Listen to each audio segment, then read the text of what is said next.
Over the following months, the economic reality became impossible to ignore. Species in the new assembly had access to human technology and trade networks.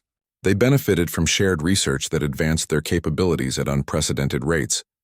Their economies stabilized and then grew.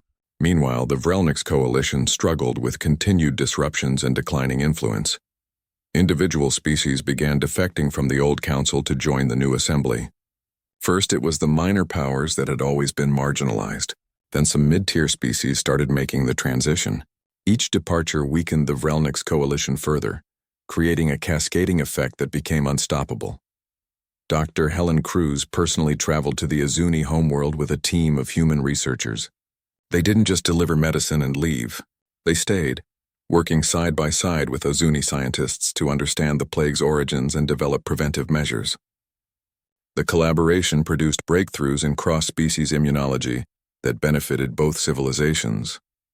The Azuni returned the favor by sharing their expertise in crystalline mathematics, helping humans advance quantum computing technology even further. It was exactly the kind of mutual benefit that the Council had promised, but never delivered. Other species watched this cooperation and wanted to be part of it. 18 months after humanity's withdrawal, the Kelthera announced they were leaving the Vrelniks coalition to join the new assembly. It was a crushing blow. The Kelthera were one of the Council's founding members, with military capabilities second only to the Vrelniks themselves. Their departure left the old coalition weakened beyond recovery. Species continued defecting throughout the second year. Some came apologetically, acknowledging their role in creating the conditions that led to humanity's withdrawal. Others came pragmatically, following the clear benefits of assembly membership. A few came desperately, their economies collapsing without access to the new trade networks. The new assembly accepted them all, but not without conditions. Each species had to formally acknowledge past injustices and commit to the assembly's principles of equality. Some found this requirement humiliating, others found it liberating, a chance to start fresh without the baggage of historical hierarchies.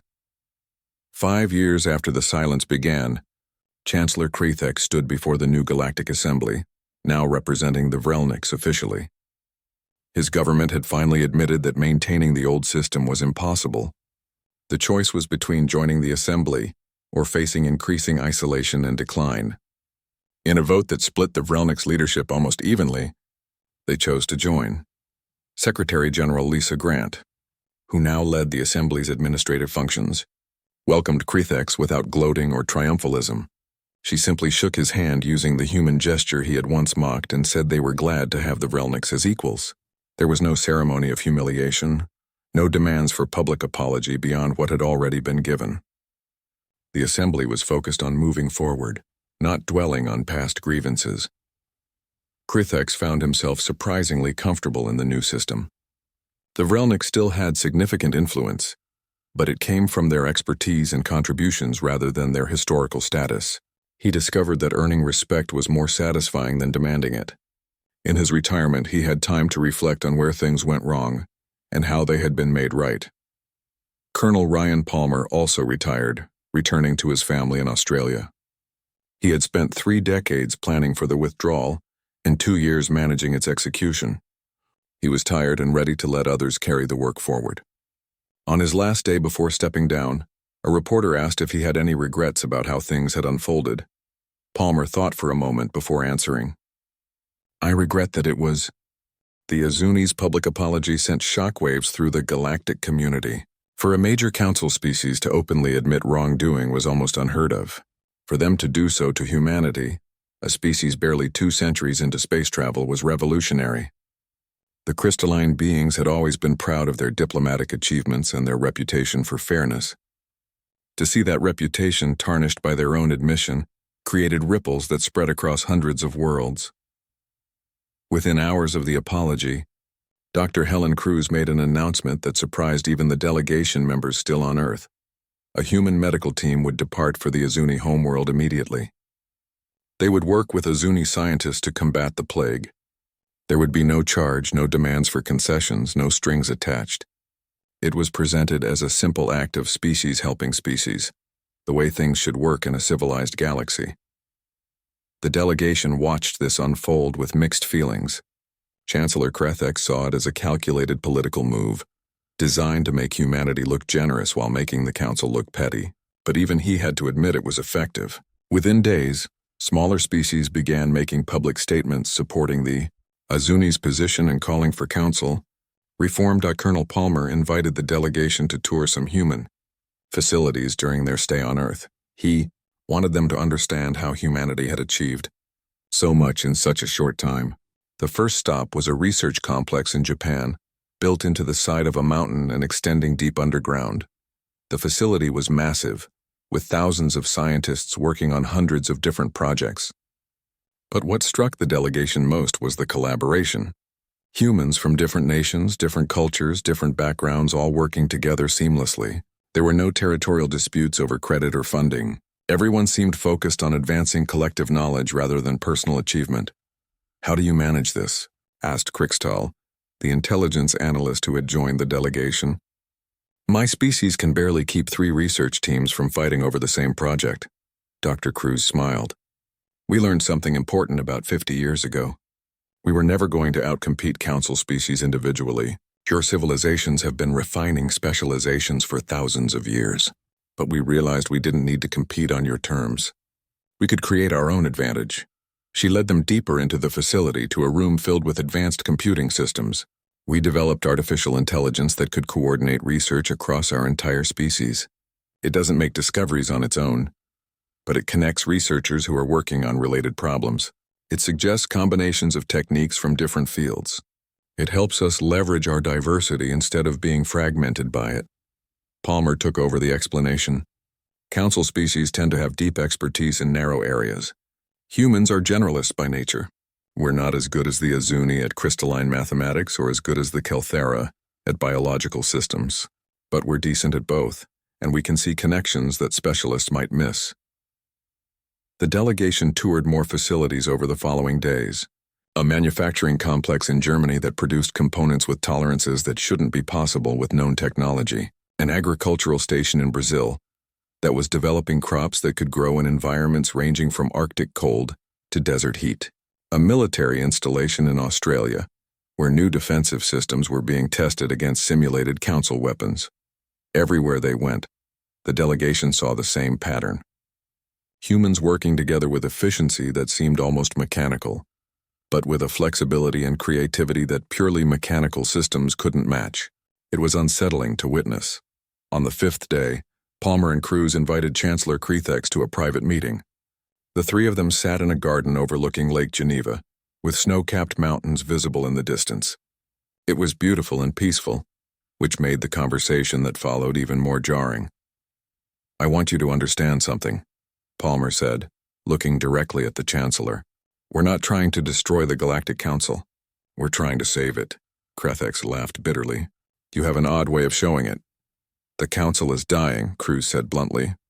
"Maybe it's been dying for centuries and nobody noticed. It's become a tool for established powers to maintain their positions and exploit newer species. That's not sustainable. Every civilization goes through growing pains," Krethek argued. "The Council has maintained peace for 3,000 years. Peace for whom?" Palmer asked. "You keep order among the major species, sure. But what about the minor ones? What about the species that join the Council full of hope, only to discover they'll never have real influence? What about the colonies that get raided, and the Council does nothing because the victims don't have enough political weight?" "We maintained balance," Krethek said, but his voice lacked conviction. Cruz pulled up a holographic display showing Council voting patterns over the past 1,000 years. "This is your balance. The same 15 species controlling 80% of decisions. The same economic patterns keeping wealth concentrated at the top. The same military structures ensuring that power remains with those who already have it. We didn't create this system to be cruel," Krethek said quietly. "We created it to prevent chaos. The alternative is every species fighting for dominance. That's not the only alternative," Palmer said. "You can build a system where everyone has a real voice, where disputes are settled fairly, where species help each other because it's the right thing to do, not because they calculate an advantage." "That's naive," Krethek replied. "Species are inherently self-interested. They'll always prioritize their own survival and prosperity." "Of course they will," Cruz agreed. "But self-interest doesn't have to mean exploitation. We've proven that cooperation can serve self-interest better than competition. When humans work together, we all benefit more than we would fighting over scraps. Palmer stood and walked to the edge of the garden, looking out over the water. We learned something important from you, Chancellor. We learned what not to do. We saw how your system created resentment and inequality. We saw how it was slowly tearing itself apart, and we decided we wouldn't make the same mistakes. So you withdrew completely, Krathek said. You cut off billions of beings who depended on trade with you. The Azuni plague victims who died while you remained silent. How is that better than what we did? It was Cruz who answered, her voice sad. It wasn't better. It was necessary. You would never have listened otherwise. We tried talking for 200 years. We tried working within your system. Nothing changed. Sometimes you have to break something completely before you can rebuild it properly. Krathek sat in silence, processing this. He was old, even by Relnik standards. He had dedicated his life to the Council, believing it represented the best hope for galactic civilization. To hear it described as broken and dying was painful, but he couldn't deny the evidence in front of him. What happens now? He asked finally. Palmer returned to his seat. That depends on how the Council responds to our proposal. We need to know if you're willing to truly change, or if you're just trying to get us to resume trade so things can go back to how they were. How can I convince my people to accept your terms? Krathek asked. They'll see it as surrender to an inferior species. That's exactly the attitude that created this problem, Cruz said sharply. There are no inferior species. There are only different perspectives and different strengths. Until you understand that, nothing will change. The Chancellor stood slowly, his body language showing his age and weariness. I need time to think. And to talk with my government. Take all the time you need, Palmer said. We're patient. We've been patient for 200 years. But understand this. We're not going back to the old system. Either the galaxy moves forward together on fair terms or humanity moves forward alone. There is no middle ground anymore. As Krathek left the garden, he felt the weight of history pressing down on him. Decisions made in the coming weeks would shape galactic civilization for generations. He had always believed he was on the right side of history, maintaining order and stability. Now he wondered if he had simply been perpetuating injustice. That night, he composed a message to the Vrelnik's government. It was unlike anything he had written before. He didn't defend the Council's actions or make excuses for past decisions. Instead, he told the truth about what he had seen and learned on Earth. He explained that humanity wasn't bluffing or exaggerating their capabilities. And he recommended, for the first time in his long career, that his people consider the possibility that they had been wrong. The message sent. Krathek stood on the balcony of his assigned quarters and looked up at the stars. Somewhere up there, his civilization was deciding its future, and for the first time in 3,000 years, the Vrelniks were not the ones dictating terms. The failed diplomatic mission changed everything. The Galactic Council could no longer pretend that humanity's withdrawal was a simple negotiating tactic. Something fundamental had shifted, and nobody understood what had happened or why. Council members who had laughed at humanity's departure 3 months ago now spoke in worried whispers about the implications. Chancellor Krathek ordered a full investigation. He wanted to know everything about humanity's recent activities. Where had they acquired this advanced technology? Had they made contact with some unknown species? Were they receiving help from outside the Council's sphere of influence? The questions multiplied faster than answers could be found. The investigation was assigned to the Galactic Intelligence Bureau, an organization that monitored potential threats to Council stability. The Bureau employed analysts from dozens of species, each bringing their unique perspective to complex problems.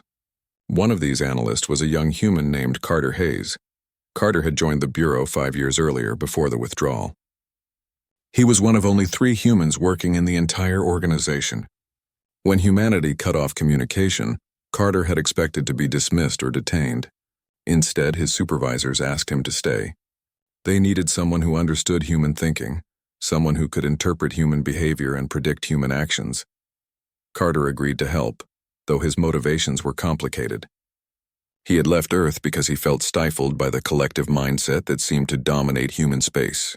He had wanted to be part of something bigger, something truly galactic. Now he found himself caught between 2 worlds, belonging fully to neither. He threw himself into the investigation with focused intensity. He reviewed decades of human trade records, looking for patterns that others might miss. He studied human diplomatic communications, searching for hints of long-term planning. He analyzed human technology acquisitions, trying to understand what they had been building toward. What he discovered shocked him. For 50 years, humanity had been engaged in a calculated program of strategic acquisition. They had traded away raw materials and what seemed like inferior technology, always positioning themselves as the eager students learning from their galactic elders. But when Carter traced the actual flow of goods and information, he saw something very different. Humans had been collecting specific components and specific knowledge. They had acquired quantum computing matrices from the Azuni. They had purchased exotic matter containment systems from the Kelthera. They had traded for gravitational manipulation technology from species whose names Carter barely recognized. Each acquisition seemed random and unimportant at the time, but together they formed a complete picture. Humanity had been reverse engineering everything they could get their hands on. More than that, they had been innovating beyond what they learned. They hadn't just copied existing technology. They had understood the principles behind it, and then pushed those principles in new directions. Carter presented his findings to his supervisor, a multi-limbed being named Crixtal who had worked in intelligence for 40 years. Crixtal read through the report twice, his multiple eyes darting across the data streams. When he finished, he looked at Carter with something that might have been respect or might have been fear. They were preparing for this from the beginning, Crixtal said slowly. Every trade, every treaty, every diplomatic exchange. It was all part of a plan. Not from the beginning, Carter corrected. About 50 years ago, something changed. Before that, human behavior was more random, more reactive. But 50 years ago, they started working toward a specific goal. What goal? Carter hesitated. Independence. Complete and total independence from the galactic community. They were building the capacity to survive and thrive in total isolation. The report was forwarded up the chain of command until it reached Chancellor Krethex himself. The Chancellor read it in his private chambers, his satisfaction from months earlier replaced by growing unease.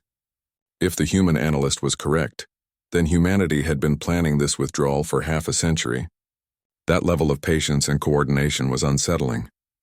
Meanwhile, the economic situation continued to deteriorate. 6 months after humanity's withdrawal, major corporations were filing for bankruptcy. Trade agreements that had stood for generations were collapsing. Unemployment was rising across multiple sectors. Smaller species that had relied on trade with humanity were suffering the most, but even the powerful species felt the strain. The Azuni faced a particular crisis. A plague had emerged on their homeworld, something their crystalline biology had never encountered before. It spread through their population like fire through dry grass, causing their structures to fracture and decay. Millions were infected, and thousands were dying every day. The Azuni had always relied on cross-species medical research to handle new diseases. Their own medical science was advanced, but it was specialized toward their unique biology. They needed outside perspectives, particularly from species with different biological frameworks, and humanity had proven surprisingly skilled at cross-species medicine. Human doctors and researchers had an unusual ability to think across biological boundaries. Where other species saw fundamental incompatibility, humans saw puzzles to be solved. They had helped develop treatments for diseases affecting dozens of different species. Their medical journals were widely read and respected across the galaxy. The Azuni sent urgent pleas to human space, begging for medical assistance. They offered enormous payments, trade concessions, anything humanity might want. Their messages were met with silence. Ships carrying Azuni diplomats attempted to cross into human territory and were turned back at the border. The plague continued to spread and the death toll climbed. Other species began to experience their own problems. The Kelthera discovered that their food production systems relied on a specific nutrient supplement that had been manufactured exclusively in human space. Without it, their crops began to fail. The Vrelniks found that their newest generation of warships used components that only human factories had been able to produce to the required specifications. It was death by 1,000 cuts. Humanity hadn't been a dominant force in any single industry, but they had made themselves essential to dozens of different sectors across the entire galactic economy, and they had done it so quietly that nobody had noticed until it was too late. The Galactic Council chamber became a place of accusations and blame. The Vrelniks had pushed for the trade restrictions that triggered the withdrawal. The Kelthera had supported them. The Azuni had voted with the majority. Smaller species that had tried to oppose the restrictions now pointed fingers at the larger powers, saying this disaster was their fault. Some species threatened to leave the council entirely. They argued that the organization had failed in its basic purpose of maintaining galactic stability. They said that new leadership was needed, new approaches, new thinking. The council that had stood united for 3,000 years was fracturing under the pressure. Chancellor Krethex watched his life's work crumble around him. He had spent decades building coalitions, maintaining the delicate balance of power that kept the council functioning. He had always believed that the older, more established species should guide the younger ones. It was the natural order of things. Experience deserved respect, but humanity had proven that experience alone was not enough. They had learned faster than anyone thought possible. They had adapted more quickly than seemed reasonable, and they had planned further ahead than any council species had imagined. In a private meeting with his closest advisors, Krethex made a decision that would have been unthinkable a year earlier. He would personally lead a delegation to Earth. He would humble himself before these young upstarts and ask for dialogue. It was either that or watch the Galactic Council destroy itself from within. The announcement sent shockwaves through the council. Vrelnik's chancellor had not left the capital world for diplomatic purposes in over 3 centuries. It was considered beneath their dignity. But Krethex was out of options, and he knew it. The delegation would include representatives from all the major species. They would approach human space not as superiors offering terms, but as equals requesting negotiation. It was a profound shift in perspective, one that many council members struggled to accept. As the delegation prepared for their journey, Carter Hayes sat in his small apartment and wondered what would happen next. He had helped the council understand humanity's preparations, but he wasn't sure the council truly grasped what they were about to face. Humanity hadn't just developed new technology. They had developed a new way of thinking about their place in the galaxy. And that, Carter suspected, was going to be much harder for the council to accept than any weapon system or defensive technology. The delegation's journey to Earth took 2 weeks. Chancellor Krethex traveled aboard the council's most prestigious diplomatic vessel, a ship designed to impress and intimidate in equal measure. With him came representatives from 15 major species, each chosen for their influence and authority within the council structure. They had prepared speeches, negotiating positions, and contingency plans for dozens of possible scenarios. None of their preparations mattered. As the diplomatic vessel approached the Sol system, sensors detected a fleet waiting for them. Not just a few ships, but hundreds of vessels arranged in precise formations that stretched across millions of kilometers of space. Each ship was sleek and dark, built with lines that seemed to bend light around them. They made no threatening moves, but their presence was overwhelming. The Vrelnik's military advisor aboard the delegation ship ran a quick analysis of the fleet's power signatures. His face went pale, which was unusual for his species. He informed the Chancellor that each individual human ship was generating more power than the entire diplomatic vessel. And there were hundreds of them. The fleet did not hail them. Instead, a single small craft detached from the formation and approached. It matched their speed and trajectory with impossible precision, then transmitted a simple message. The delegation would follow this escort to Earth. Any deviation from the prescribed course would be treated as hostile. Action Chancellor Krethex had no choice but to agree. The journey through human space was eerily quiet. They passed colonies and stations that appeared on their sensors, but no communications were broadcast. No ships came to investigate the unusual sight of council species entering human territory. It was as if humanity had become a single unified entity, operating with perfect coordination. They were brought into orbit around Earth, the human homeworld. From space, it looked much as it had in the council's database files. Blue oceans, green continents, white clouds. But the infrastructure surrounding the planet had changed dramatically. Massive stations dotted the orbital space, connected by visible energy streams that served purposes the delegation's scientists couldn't identify. A shuttle arrived to transport the delegation to the surface. As they descended through Earth's atmosphere, they could see cities sprawling across the continents. But these weren't the chaotic, haphazard settlements common to young species. These were planned metropolises, built with obvious attention to efficiency and sustainability. Everything looked intentional, as if humanity had redesigned their entire world according to some grand blueprint. They landed in Geneva, a city that had served as a neutral meeting ground for human nations centuries ago. The delegation was escorted to a simple conference room with minimal decoration. No grand halls, no impressive displays of wealth or power. Just a functional space with a long table and chairs designed to accommodate various alien physiologies. Across the table sat 5 humans. Colonel Ryan Palmer was introduced as the military liaison.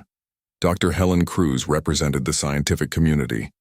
The other 3 were identified only by first names and general roles. No last names, no specific titles. It was a subtle message about how much information humanity was willing to share. Chancellor Krethex began with the speech he had prepared, talking about mutual cooperation and shared interests. He spoke about how the Council valued humanity's contributions and wanted to address their concerns. He used diplomatic language that had been refined over centuries, phrases that had smoothed over countless disputes. Colonel Palmer let him finish, then spoke a single sentence that cut through all the careful rhetoric. "You should have listened when we said please." Dr. Cruz activated a holographic display. What followed was a 3-hour presentation that left the delegation stunned. She showed them records of every complaint humanity had filed over the past 200 years. Every dispute where human concerns were dismissed. Every incident where human citizens were harmed and the Council deemed it too minor to investigate. Every time human scientists had their research stolen and their patents ignored by species with better Council connections. The presentation included specific examples that the delegation members recognized. The Vrelniks knew about the pirate raids on human colonies, raids that had been carried out by Vrelniks military units testing their weapons against soft targets. The Kelthera knew about the industrial espionage that had stolen human manufacturing techniques.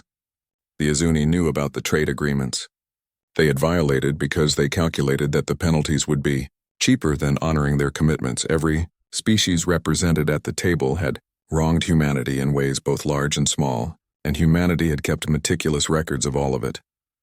"For 200 years we followed your rules," Dr. Cruz said, her voice calm but firm. "We filed proper complaints through proper channels.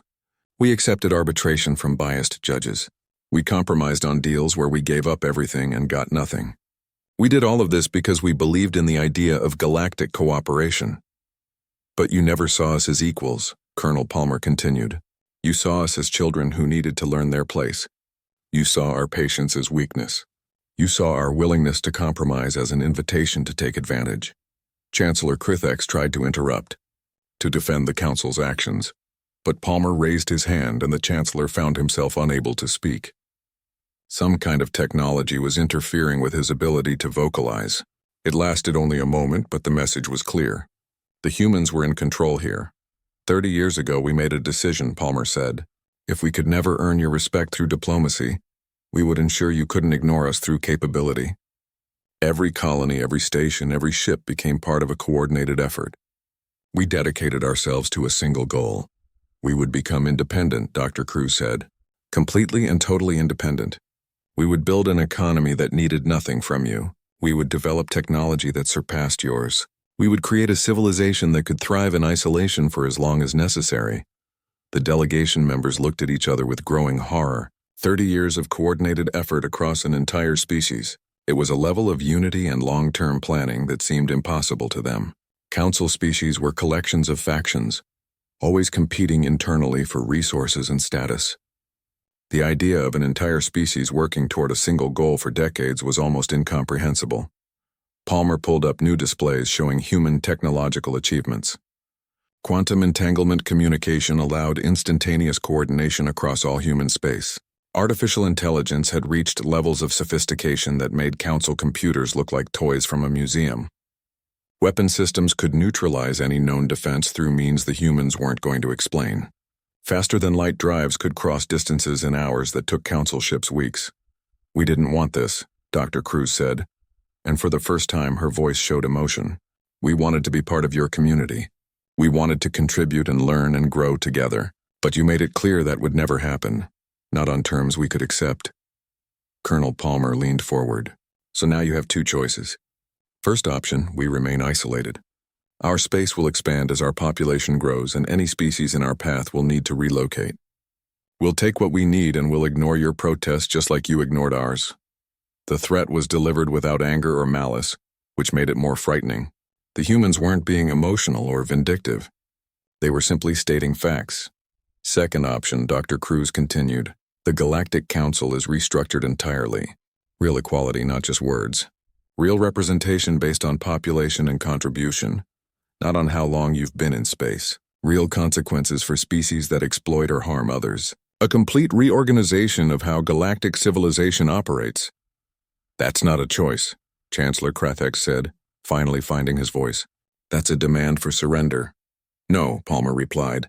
Surrender would mean we take control of the council and impose our will on everyone. We're not interested in that. We're offering you the chance to build something better together, but we're not negotiating the basic principles. Either you accept real equality, or we go our separate ways. The delegation requested time to consider and communicate with their governments. The humans agreed, providing them with secure facilities in Geneva. Over the next week, the delegates sent desperate messages home, trying to explain the situation to their leaders. The responses varied. Some species were outraged at humanity's audacity. Others were terrified of what might happen if humanity decided to expand aggressively. A few saw opportunity in the chaos, thinking they might benefit from the power vacuum if the council collapsed. But one species responded differently. The Azuni, still struggling with the plague that was killing their people, sent an official message that was broadcast publicly across all council channels. They apologized to humanity. They acknowledged their role in the mistreatment. They asked not for medical help as payment, but for forgiveness and a chance to build a better relationship. It was an unprecedented act of humility from a major council species. And it changed everything. The delegation returned to the Galactic Council, carrying news that would reshape civilization. Chancellor Kruthek stood before the assembly and delivered a speech that shocked everyone who heard it. He didn't sugarcoat humanity's capabilities or downplay their demands. He told the council that they faced a choice between fundamental change or irrelevance. The chamber erupted in chaos. Some species accused Krathek of cowardice, claiming he had been intimidated or manipulated. Others demanded immediate military action against humanity, refusing to believe that the upstart species could be as powerful as described. A few representatives sat in stunned silence, processing the implications of what they had heard. The Vrelnik's delegation called for a vote to reject humanity's terms and declare them hostile to council interests. They argued that accepting such demands would destroy the council's authority. If one species could force changes through isolation and threats, others would try the same tactic. Better to face humanity now while they were still contained than to let them grow stronger. But the smaller species saw things differently. Representatives from dozens of minor civilizations stood to speak about their own experiences with council injustice. They talked about trade agreements violated by major species with no consequences. They described colonies abandoned during crises because they lacked political influence. They revealed incidents of exploitation that had been buried in bureaucratic records for decades. For the first time in centuries, the voices of minor species dominated the council chamber. The major powers tried to regain control of the debate, but the momentum had shifted. Too much resentment had built up over too many years. Humanity's withdrawal had broken something fundamental in the council's structure, and now everything was spilling out. The debate continued for 3 days. During this time, news arrived from the Azuni homeworld. The human medical team had worked alongside Azuni scientists and successfully developed a treatment for the plague. They had freely shared their research methodology, teaching the Azuni how to create the treatment themselves rather than making them dependent on human supply.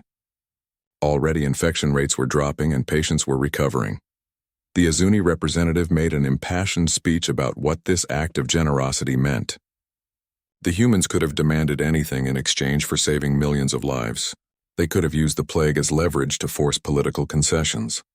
Instead, they had simply helped, asking nothing in return except acknowledgement that the old ways weren't working. 37 species, led by the Azuni, formally announced their intention to withdraw from the Galactic Council and enter into negotiations with humanity for membership in whatever new organization emerged.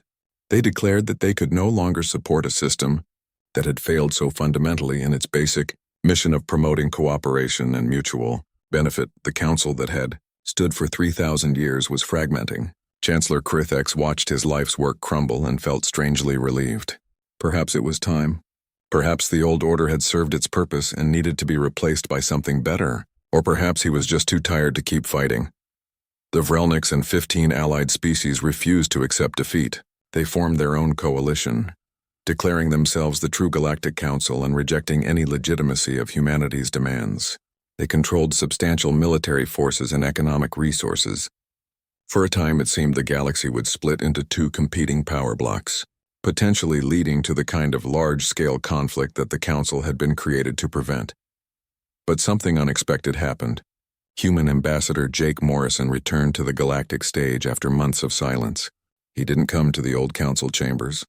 Instead, he appeared at a neutral station in the frontier regions, accompanied by representatives from the 37 species that had chosen to negotiate with humanity. Morrison presented the charter for what he called the new Galactic Assembly.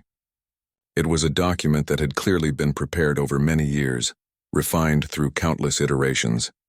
The basic principles were simple but revolutionary. Every species, regardless of age or power, would have equal representation. Decisions would be made by population-weighted voting, not by historical influence. Trade would be free and fair, with strict enforcement of contracts and penalties for exploitation. Military aggression would be met with collective response from all member species. The charter also included provisions for mutual defense, shared scientific research, and cultural exchange. It outlined dispute resolution mechanisms that emphasized neutral arbitration and restorative justice. It created systems for helping developing species without creating dependency. Everything was designed to avoid the mistakes that had poisoned the old council. "This is what we wanted 200 years ago," Morrison said in his first public address. "We wanted to be part of something bigger than ourselves. We wanted to contribute to galactic civilization and benefit from it. We tried to work within your system, but it was designed to perpetuate inequality. So we're offering an alternative." He paused, looking directly at the cameras that would broadcast his words across hundreds of worlds. "The new Galactic Assembly is open to any species that accepts its principles. That includes the Vrelniks, the Kelthera, and every other species currently opposing us. We hold no grudges. We seek no revenge. We simply demand equality and fairness." The Vrelniks coalition initially dismissed the new assembly as illegitimate. Chancellor Crithex, who had been stripped of his position for recommending cooperation with humanity, watched from his enforced retirement and said nothing. He had done what he could. The rest was up to his people. The Grand Chamber of the Galactic Council floated in the darkness of space, a massive structure that orbited the capital world of the Vrelniks Empire. Inside, representatives from hundreds of different alien species gathered for their monthly assembly. The chamber was enormous, built to accommodate beings of all sizes and types. Some breathed oxygen, others methane. Some walked on legs, others floated in containment fields. Despite their differences, they had all come together under one banner of galactic cooperation. Or so they claimed. Ambassador Jake Morrison had represented humanity in this chamber for 12 years. He was a patient man, known for his calm demeanor and careful words. He had sat through countless sessions where human concerns were dismissed or ignored. He had smiled politely when other species made jokes about how young and inexperienced humanity was in the galactic community. He had filed proper complaints through proper channels, only to watch them disappear into bureaucratic black holes. 3 months ago, Jake Morrison stood at the human delegation podium for the last time. His message was simple and direct. Humanity was withdrawing from all galactic affairs, effective immediately. There would be no further communication. There would be no negotiation. The decision was final. Then he walked out, and every human in the building followed him. The council members had laughed. Chancellor Crithex of the Vrelniks Empire had been particularly amused. He had leaned back in his floating throne and made a comment about humans throwing tantrums like children. The other council members had agreed. Humanity was just upset about the new trade restrictions that had been placed on their outer colonies. These restrictions made it harder for humans to compete with established species in certain markets. The council had voted for these restrictions overwhelmingly, with only a handful of smaller species voting against them. The general consensus was that humanity would come crawling back within a few weeks. They were too dependent on galactic trade, too integrated into the larger economy. Their ships needed fuel from stations controlled by council species. Their colonies needed supplies that only came through established trade routes. They would realize their mistake soon enough. But weeks passed and humanity did not return. Human ships stopped appearing at trade stations. The crews that had been friendly faces at ports across the galaxy simply vanished. Human embassies on alien worlds evacuated their staff overnight. Every human colony went completely silent to outside communications. It was as if humanity had simply decided the rest of the galaxy no longer existed. The borders of human space became walls that could not be crossed. Ships that attempted to enter human territory disappeared from sensors the moment they crossed the boundary. Some of these ships eventually reappeared, drifting back into neutral space with their crews unconscious but unharmed. Others were never seen again. The message was clear without words being spoken. Stay out. At first, the Council continued to treat the situation as a minor inconvenience. Chancellor Kruthex assured everyone that humanity would realize their error. He gave speeches about how the young species needed to learn respect for their elders. He said that isolation would teach them the value of cooperation. His words were met with applause from the majority of Council members. But then the economic problems began.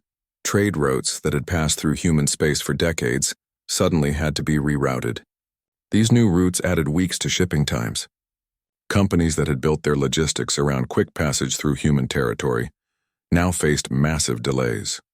Costs increased, delivery times expanded, contracts couldn't be fulfilled on schedule. Then there were the materials. Humanity had been quietly supplying certain rare minerals and compounds to the galactic market. Nobody had paid much attention because humans always sold these materials cheaply, almost as if they were trying to get rid of excess inventory. But now those materials were gone from the market, and industries across multiple sectors realized they had no alternative suppliers. The price of these materials skyrocketed. Manufacturers couldn't get what they needed. Production lines shut down. Workers lost jobs. Economic indicators that had been stable for centuries began to fluctuate wildly. 5 weeks after humanity's withdrawal, the Galactic Council held an emergency session. The chamber was packed with concerned representatives. Chancellor Kruthex called the meeting to order and proposed sending a diplomatic envoy to human space. Surely if they approached with proper respect, humanity would be willing to talk. This was all just a misunderstanding that could be resolved through dialogue. The Council voted to send 3 ships. One from the Vrelnix Empire, because they were the most powerful military force in the Council. One from the Crystalline Azuni, because they were known for their diplomatic skills. And one from the insectoid Kelthera, because they had maintained friendly relations with humanity for many years. The 3 ships departed together, broadcasting messages of peace and friendship on every frequency. They explained that the Council wanted to open a dialogue. They said that humanity's concerns would be heard and addressed. They promised fair treatment and mutual respect. As they approached human territory, they received a single response. The voice belonged to Admiral Lisa Grant, commander of Earth's Defense Fleet. Her tone was professional and cold. She told them they were not welcome. She told them to turn back immediately. She said this was their only warning. The Vrelnix captain, a proud warrior named Thexlar, refused to retreat. His species had never backed down from anyone, and he wasn't about to let these upstart humans intimidate him. He ordered his ship to continue forward, ignoring the protests from the other 2 vessels. The moment the Vrelnix ship crossed into human space, every system failed. Life support, communications, navigation, even the manual backup controls, everything went dark. The ship became a drifting piece of metal, tumbling slowly through the void. The crew could do nothing but wait in the dim emergency lighting, their air supply slowly depleting. 3 hours later, a human ship appeared. It was sleek and dark. Unlike anything in the Council databases, it moved with impossible precision, matching the tumbling motion of the disabled Vrelnix vessel. A tractor beam engaged, and the Vrelnix ship was slowly towed back to neutral space just beyond the human border. Then the human ship vanished without a word, leaving the Vrelnix crew to restart their systems and limp home in shame. When the 3 ships returned to the Council, their reports caused panic. The Vrelnix crew was terrified. They explained that their ship had been completely compromised. Nothing was physically damaged, but every file in their databases had been copied. Every secret, every military plan, every piece of classified information. The humans had taken it all and left everything intact, as if to prove they could have destroyed the ship but chose mercy instead. The council chamber erupted in chaos.